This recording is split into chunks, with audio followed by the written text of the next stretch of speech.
আর সুদের বিষয়ে যদি আমরা আলোচনা করি, সুদ ঘুষের তুলনায় একদিক থেকে সুদ ঘুষের চেয়ে ভয়ঙ্কর।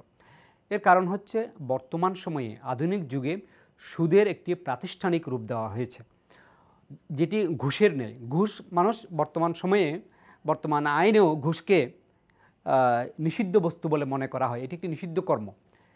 সুতরাং এ বিষয়ে মানুষের একটা নেতিবাচক ধারণা আছে, কিন্তু সুদের যেহেতু একটা আইনি ভিত্তি আছে, সুদভিত্তিক কাজ করে এমন অনেক প্রতিষ্ঠান আছে, এজন্য সুদ অনেক ভয়ঙ্কর এবং এই সুদ থেকে বেঁচে থাকা অনেক কষ্টকর। তো সেটিও আমাদেরকে পরিহার করতে হবে। এবং সুদ হচ্ছে বর্তমান যুগে এবং প্রাচীন যুগে, সকল যুগে সুদ হচ্ছে অর্থনৈতিক শোষণের সবচেয়ে বড় হাতিয়ার। এটি থেকে আমাদেরকে অবশ্যই বিরত থাকতে হবে, সুদ হতে। এবং সুদের বিষয়ে রাসূল সাল্লাল্লাহু আলাইহি ওয়াসাল্লাম অত্যন্ত খুব ভয়ঙ্করভাবে, অত্যন্ত পরিষ্কারভাবে সুদের বিষয়ে তিনি সাবধান করেছেন। সুদ খাওয়ার পাপকে মায়ের সাথে জিনা করার সমতুল্য বলে তিনি বলেছেন। এবং বিদায় হজের দিন তিনি সকল সুদ তিনি বিলোপ করেছেন, সকল সুদ তিনি বিলুপ্ত করেছেন। এবং সর্বপ্রথম তার যে বংশ, তার বংশের সেই সুদকে রাসূল সাল্লাল্লাহু আলাইহি ওয়াসাল্লাম বিলুপ্ত করেছেন এবং সেটি তিনি বলেছেন এই সুদ আদায় করতে হবে না, তবে মানুষ তার মূল যে সম্পদ সেটি গ্রহণ করতে পারবে। আর আল্লাহ তাআলা পবিত্র কোরআনেও বলেছেন, লা তাকুলুর রিবা আদআফাম মুদাআফা, তোমরা চক্রবৃদ্ধি হারে সুদ খেও না।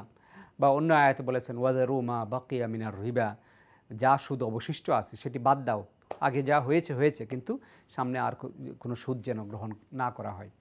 তাহলে এই বিষয়েও আমাদেরকে সতর্ক থাকতে হবে। সেই সুদ তার সকল প্রকার, সেটা রিবাল ফদল হতে পারে, মানে ঋণ দিয়ে অতিরিক্ত গ্রহণ করা, কিংবা রিবান নাসিয়া, সময় বাড়িয়ে দিয়ে অতিরিক্ত গ্রহণ করা, সব ধরনের সুদ পরিহার করে চলতে হবে।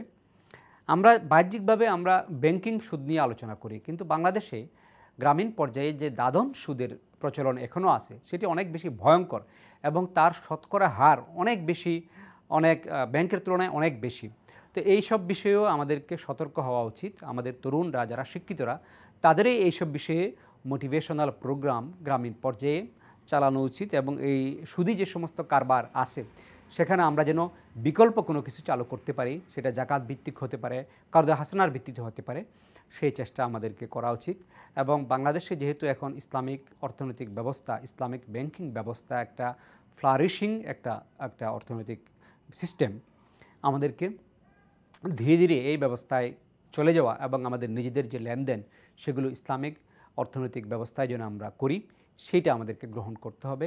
যেহেতু একটি বিকল্প আছে সুদ পরিহার করার জন্য, সেক্ষেত্রে আমাদের এই সুদ গ্রহণটি একটি বাধ্যতামূলক অপারগতা বলে আল্লাহর কাছে বিবেচিত হবে না।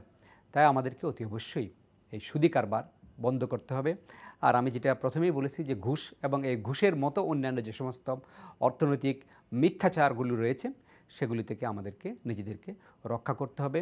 আমরা যদি আত্ম উন্নয়ন করতে চাই, আমাদের সমাজের উন্নয়ন করতে চাই এবং রাষ্ট্রের টেকসই উন্নয়ন করতে চাই, তাহলে এই সমস্ত ঘুষ দুর্নীতি থেকে আমাদেরকে নিজেদেরকে রক্ষা করতে হবে এবং এটি আমাদের পরকালীন মুক্তির জন্য একটি উপায় হতে পারে।